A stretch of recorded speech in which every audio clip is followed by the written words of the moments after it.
And good morning, everybody. This is Rachel Orchard, and this is Julie Kennedy here with me. Hi, Julie. Hello, Rachel. Oh, she's very quiet now. We were just having a half an hour chat beforehand, and she was very animated. Julie is joining me very kindly on this Saturday morning, and we're doing a Passion Summit, which is where we explore the Passion toolset. It's in a book, but I also do it in a 3-month program, and this is an introduction to the 3-month program. So this is where I spend just 2 hours of a Saturday morning teaching the tools, and the people go away and use them. But on the paid 3 months program, this is what I would start with.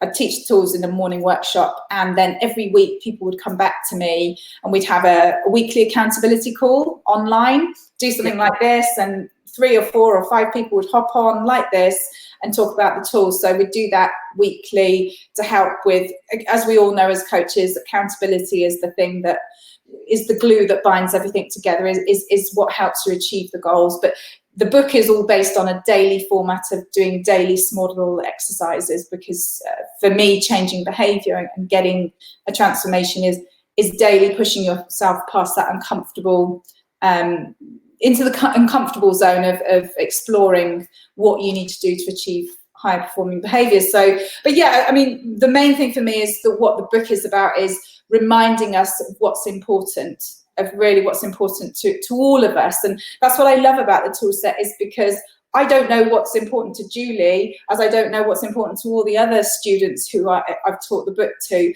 but the book provides the blueprint for you to then ask yourself what's important. And that's literally what the 7 modules of Passion is. The acronym, the P stands for something, the A stands for something, and each letter is another way of wording a question to yourself. But it's a whole tenet of coaching, each letter, and people understand once we've delved into the tools today. But it really is just another way of tweaking the whole tenet of performance and behavior and mindfulness and mindset and values. And it's just another way of reminding you and getting you to ask a question daily. So that's where the book's there, and which is why I love it, and people like Julie love it. Is there something you want to say, Julie, firstly, about, because you've read the book? I did, and I mean, I hadn't even really intended reading the book right then, but it was during my holidays, and I got so engrossed in it that I actually basically read it, during the holidays. Yeah. And I read it very much with, I was interested in what it would provide for me as a coach, indeed going through these passages where we procrastinate or we're overwhelmed or we're sort of somehow lose focus, but also as something that I could use with others, with my clients as well, just the way of thinking of asking yourself these questions. I mean, already just the word, the passion, just to remind yourself on a daily thing, I'm a coach. Sometimes you lose track of why you're doing what you're doing. It's my passion. So that already I thought was very good.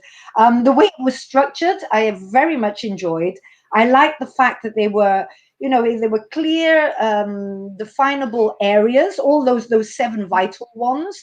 So that there was a little bit about what it is. I very much liked that you added in what it personally had meant to you, how you used it, because there was immediately that sort of credibility, and it resonated with me. I thought, I recognize what she means. I've been in that situation before, etc. The quotes are always very good. I mean, to be very honest, the people that you quote as role models, that was a very good idea. But to be honest, I was quite shocked. Maybe I'm that bit older. I didn't seem to know who all of them were. But anyway, that was one point. And of course, the parts for writing yourself. I mean, I filled them all in, and it was not as easy as I thought. Literally wrote underneath on everything that you said. I then went and, okay, what does this mean for me? And I got some insights that I had. I mean, I've been coaching for a long time, and I've read many books. I'm a reader. So, I mean, I read, I study, I love it. Everything brings me something. Some I like more than others. But this one, it really did wake me up. And I could very much imagine, first of all, using this as my sort of like bedside Bible for when I do get stuck in anything in particular. But also not just that, but just for like a monthly or a 3 monthly, Stephen Covey's Sharpen the Saw, go back in there. remember what you're doing. Remember what's important. Are you really on track? Are you really doing what you need to do? What needs to change in that area? So yes, sorry, that was a bit of a long answer, but No. very much enjoyed your book. Yeah, no, and thank you for that. And gosh, there's so much in there. It's just that I think why I wanted to create Passion like 6 or so years ago when I first bumped into coaching was, for me, coaching was about sharpening the sword and remembering, and because I kind of had a moment in a coaching course where I just thought the only way this is going to continue to provide performance for me and change and continual, not necessarily, because people might go, oh, coaching, okay, what are you saying? Coaching, you have to keep changing. I don't think you have to keep changing, but it's just about how can I better myself each day? And that's all I wanted to do, is just, I understood that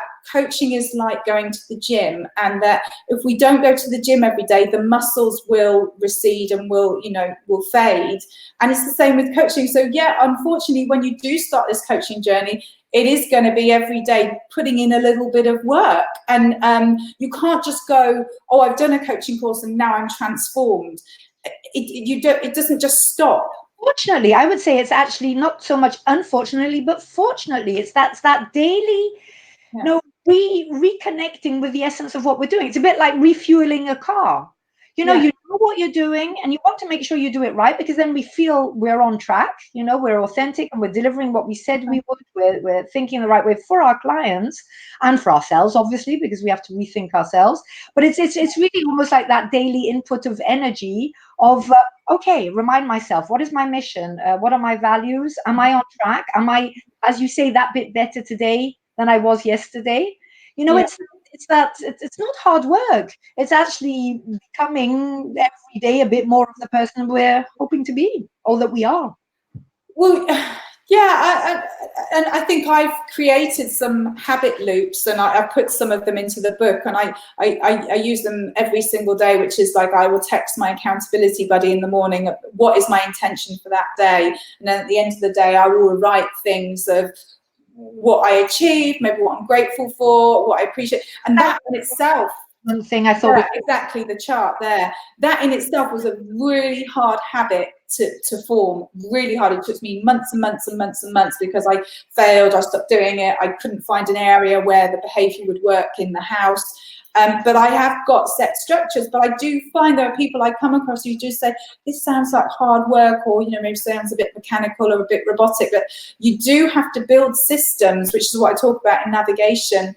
If you do want to change behavior, but continually look to see each day how I can make myself a little bit better and a little bit better. And as I say, there are people out there who, I'm thinking conventionally of my family, who are a bit more conventional, who think, well, that all sounds a bit too much, bit too, wishy-washy, or a bit too like, oh, what you, I think someone, because we see the improvements internally, maybe, and because it's not like it's a work project, or you're saving for a holiday or something that you visibly see, people maybe question it. But I feel the shift in myself, because I know, like we were talking before, I've gone from being a person who was uncertain about herself, uncertain about her life.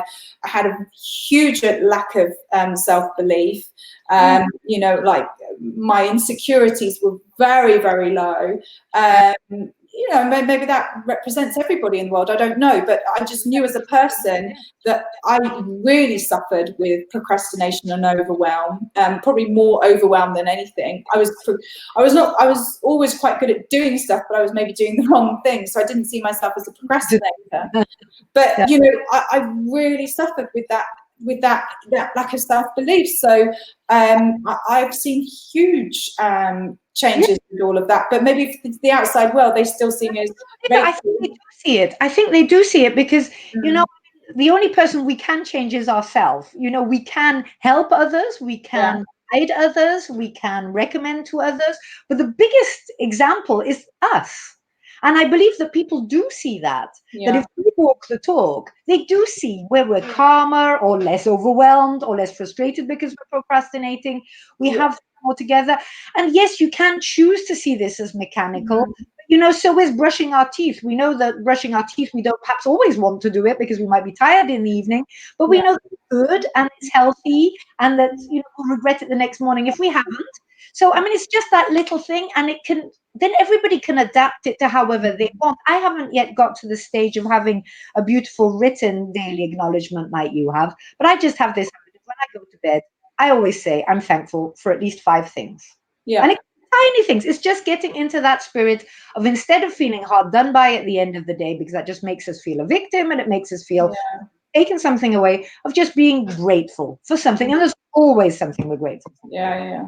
Coffee, and that the train was on time, that it's not pouring with rain. Sometimes we're grateful for huge, wonderful things that happen to us. We can be grateful for just a day without stress, or a day without an extra bill to pay, so it's a state of mind. And this book gives you, it just reminds you of the most important things, because we are overwhelmed, and our society nowadays is more and more, we're bombarded left, right, and center with everything. This reminds us of what are the most important things. Yeah, and that's the thing, because I think also coming into the coaching world, because I was never, learning and development wasn't my bag. I had been into marketing, and I did sales, I did events. I worked in small and large companies, but I'd never internally for a corporate worked in learning and development or coaching. So when I fell into coaching, and then I did coaching with Noble Manhattan as a degree, and all of that, I was coming from as an external coach into a corporate business world, and I questioned myself again. I had to use some of the tools. I questioned myself of, well, what can I add? But actually, I think because I saw this pattern, because I loved listening to podcasts, and I loved listening to the likes of Lewis Howes, Gary Vaynerchuk, Marie Forleo, a lot of American coaches, because I didn't find a lot of English role models that I really aspired to, because English people are very reticent to look at coaching and coaching. It's a little bit smaller, usually a little bit more subdued. They don't like the flamboyant, but I was very attracted to that, and I used to watch, and my way my brain works, I like to find a pattern of how does that piece of the puzzle fit, and I found a pattern with the 7 components, which, as I said to you, I feel that literally they cover the whole entire world of success, entrepreneurship, business-minded people who say follow these 3 things or these 5 things or whatever, and I put it into a book, and I just got to the point, like we were saying, like last year, where everyone's writing a book, and I just thought, oh God, have I got, but my students said, please write the book. And I just thought, do I really know what I'm doing? And am I going to look stupid? Are people going to go, yeah, but so come on. Oh, I wrote the Passion Toolset 50 years ago or whatever. This stuff has been about for thousands of years. The Confucius and all of the greats and the Greek philosophers are in this book, but doesn't matter whether I'm regurgitating or repeating it, because what I've done is I've put it into a simple tool set that might be similar to somebody else's in America or whatever, but I've done it because, as far as I can see, as far as from people I talk to in the UK, there's nothing out there like this that draws everything into a daily journal that, like you say, the most important thing is it just gets you to remind you daily what's important to you, and are you setting a task today to achieve that? And by the way, I've given you 7 tools that actually might be able to help you here. And you know what? There's something else better out there, then brilliant. I clap my hands to them. Just like yours, the combination of your experience, the quotes that you chose, plus the specific exercises, this is yours. And of course, we're all trying to express the same thing in different ways. And some people will say, this is the one that I need. Others might need to read lengthy theses without any exercises. Fine, that's good. But this will relate and be what is needed for those people. And, it's always that, we're always with self-confidence and all of that. And I love that quotation that Nelson Mandela used in his inauguration book, which isn't actually from him, about who are we to play small? We put here for a mission. Who are you to say, oh no, I'm going to keep my experience and my knowledge for me? We are here in order to give it. We're here to contribute. So yes, contribute. And thank goodness you did. Right? Oh, thank you so much. Well, we are now going to move on with that, and I'm going to introduce you to the tools that you've read in the book, and this is what they look like as a tool set through a workshop. So I'm now going to share my screen with you, share my entire screen, and hopefully Things happening. Yes. you should see my screen. I'm going to try and get it a bit bigger, but also I would want to still see your face. Right, okay. Now, can you see that, or do you want me to make it a bit bigger? I can see it. No, I'm not that bad. I can't see it. I have to ask. Some people go, oh, I don't know, I can't see it very well. No, I do have my glasses on, and it's considerably big on my screen. You can see it. You can see it. Right. Okay. Right. So we're going to go back to the very first slide. Right. And in the first, the introductory part of the book, Julie, as you will have read, I talk about there's two parts to passion. The first part of passion, I explain the channel WBB, which is your who, your behavior, and your beliefs. And in the introductory section of the book, I give a page for each of these who, behavior, belief. What's just important here, because again, people watching this might be coaches, they might not be coaches, they might be business people, they might not have done any coaching. So coaches will understand the whole area of beliefs, affirmations, vision boards, setting out your strategy, setting out your values, you know, et cetera, et cetera. So most people will have heard of things like that. The most important thing I explain here in the book and in the workshop is, for me, the way it works is the behavior comes before the beliefs. So, and I even just get people to focus on the behavior, because sometimes with people, when I say who, it's fine. Some people just, they get it, they know who they are, they know what their values are, they know their line in the sand. But some people on some of the workshops I've had are like, I'm a bit confused, or I'm at a change in my life, or da-da-da. So the who kind of comes first, but actually, if you're maybe, you want to explore first before you're sure of, this is the decision I want to make and this is who I am, I actually always say, just go with the behavior. So i.e., we'll dip into the tools, and then I will get people to just start taking actions every day and behave themselves into the results they want. So the key thing here for me was, when I first started learning to be a coach, I was introduced to all these affirmations and writing your vision cards and writing out maybe your sentence of who you believe yourself to be, or I see myself in a year doing this, and I'm doing this. And I just found all of that wishy-washy. It just didn't hold any weight for me. That's not to say that these things don't work for some people, but just for me, with my real true lack of self-belief and my low insecurities, as I explained, like I really I was nasty to myself. I was my worst enemy. I'd had many role models in my life who crushed me because I used them to crush me rather than lift me up. And I would just go, my dad was like this, I'm not like that. He's run multi-billion pound companies and I am such a failure. And I was horrendous to myself. So doing those beliefs was not going to get my results I needed, because whenever I'd say, oh, I'm a coach, the year is 2020, I'm a coach, and my clients are Google and LinkedIn and Apple, and they're paying me to run workshops, I would just laugh at myself. Now, that's where I'm going. That's where I'm at, baby, because do you know what?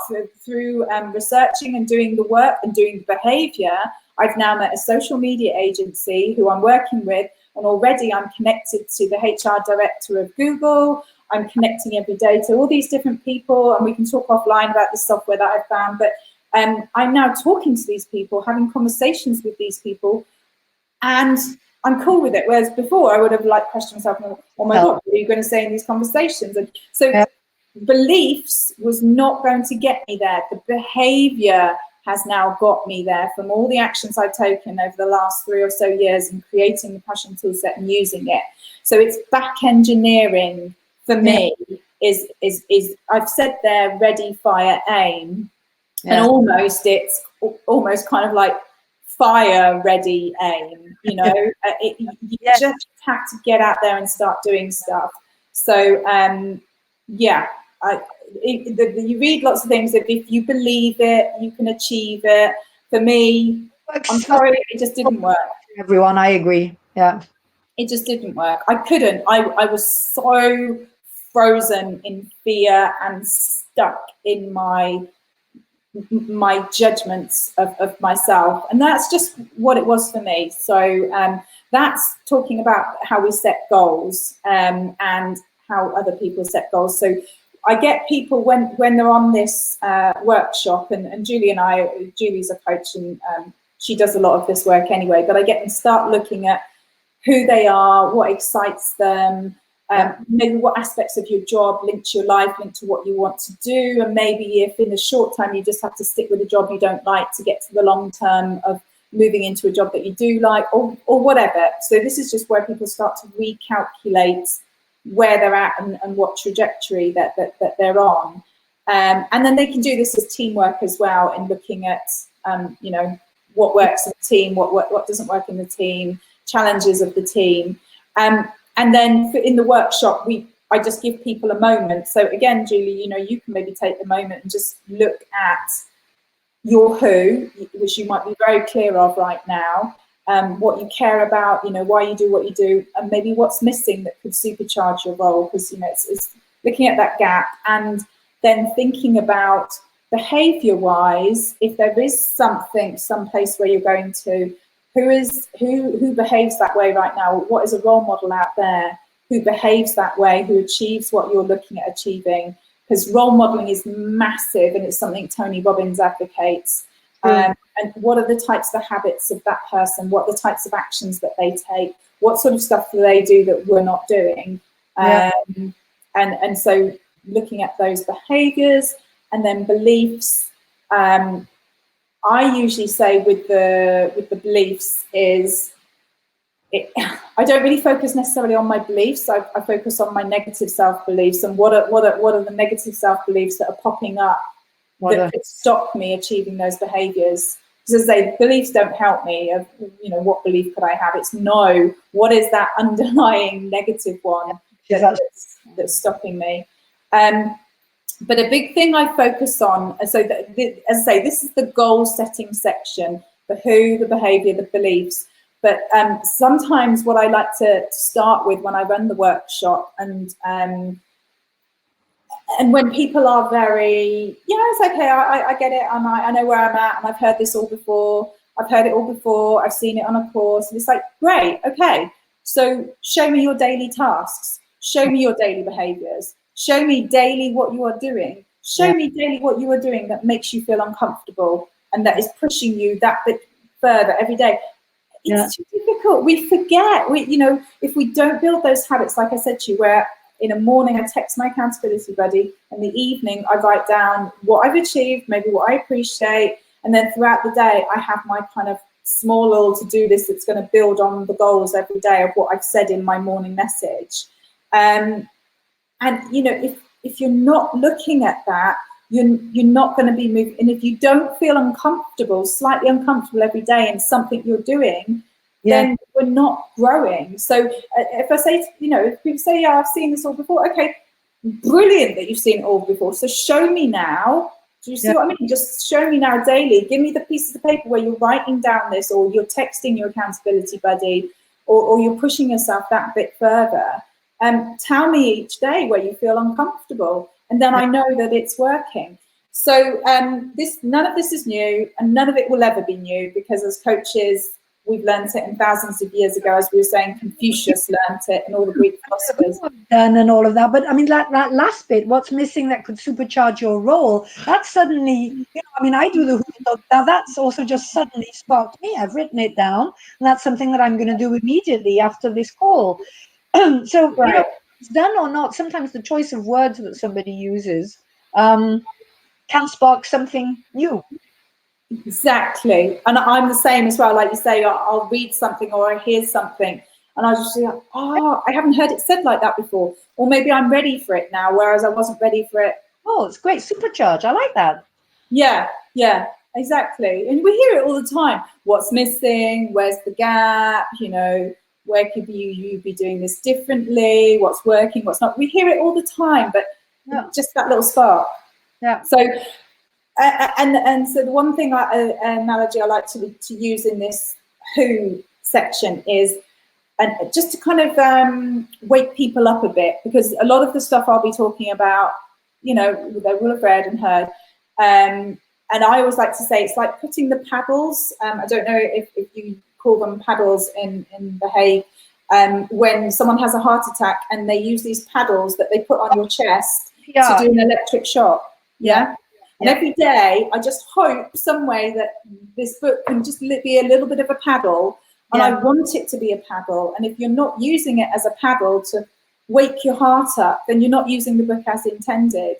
And the analogy I like to use with people is with The Who, because I see some people a bit numb to life, and I just look at this with the 9/11, you know, on 9/11, September the 11th, when the plane goes into the towers, and we all know where we were when that happened. And for me, it was like watching a movie. I was standing there in my lounge, exercising. I had my baby in his car seat. And I'm like, you are kidding. This is a movie, but this is happening. And it's at those moments that everyone will change their life. Everyone will change their thinking. Everyone, you know, and especially if you've maybe lost someone and you've had that horrendous moment where you're like, never again will I question life. Never again will I not value every single day or live my best or be my best every single day. And okay, we'll have off days. Absolutely. I have my off days, but it's getting back on the horse. And what the book does for me is it helps me get back on the horse quicker and quicker and quicker, because you forgive yourself and you just, you know, the next day is a new day.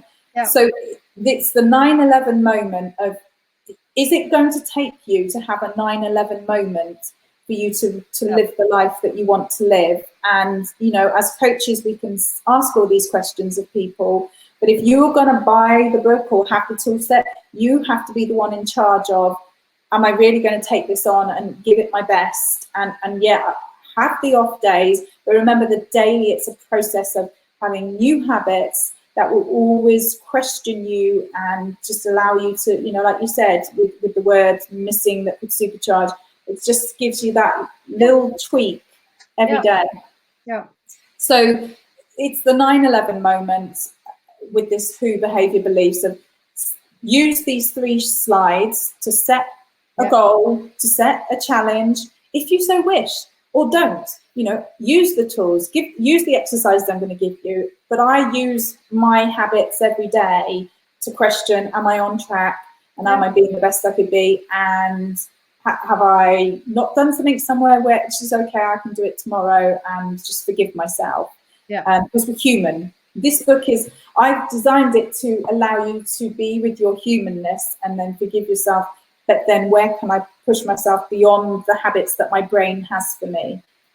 So that's the goal setting bit. And ultimately, what I'll do with people at the end of the goal setting section is explain to them, if it's someone who's not used to goal setting, or you know, that they want to be given an example of how do they achieve this, with the behaviours part of your goal. So you might have, like you, Julie, just wrote something down where you could see something missing that could supercharge where you're at. We could use that as an example, like whatever area. Can you name which area it was, what that you saw?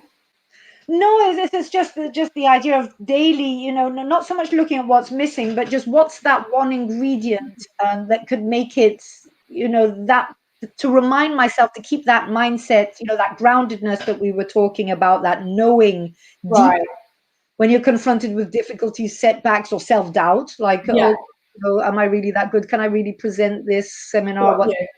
So it's more those things of course I know, but I need to find a word which will then, that I can go back to in the moments when I'm more in doubt.